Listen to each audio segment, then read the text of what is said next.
Itinakbo sa pagamutan ng 6 na katao matapos mahulog sa bangin at tumaob ang sinasakyan nilang trailer truck sa bayan ng Lalo. Ang insidente nangyari kahapon na April 20 bandang alas 11:45 ng umaga sa barangay Dagupan. Sa paunang investigasyon ng Lalo PNP, nawala umano ng kontrol ang naturang truck na kargado ng sako-sakong semento bago ito bumangga sa isang poste ng ilaw at nahulog sa bangin. Ang mga miyembro ng 17th Infantry Battalion ng Philippine Army katuwang ang mga miyembro ng United States Armed Forces na kalahok sa Balikatan Exercise 41-2026 agad na rumisponde sa insidente para magsagawa ng rescue operation. 4 sa mga sugatan ang mabilis na nahugot mula sa pagkakaipit at agad na isinugod sa pagamutan.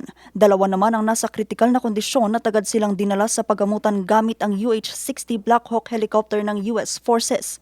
Sa insidenteng ito, nasubok ang kahandaan at koordinasyon ng mga sundalong Pilipino at Amerikano sa pagtugon sa mga sakuna. Vanessa Bugtong, RNG News.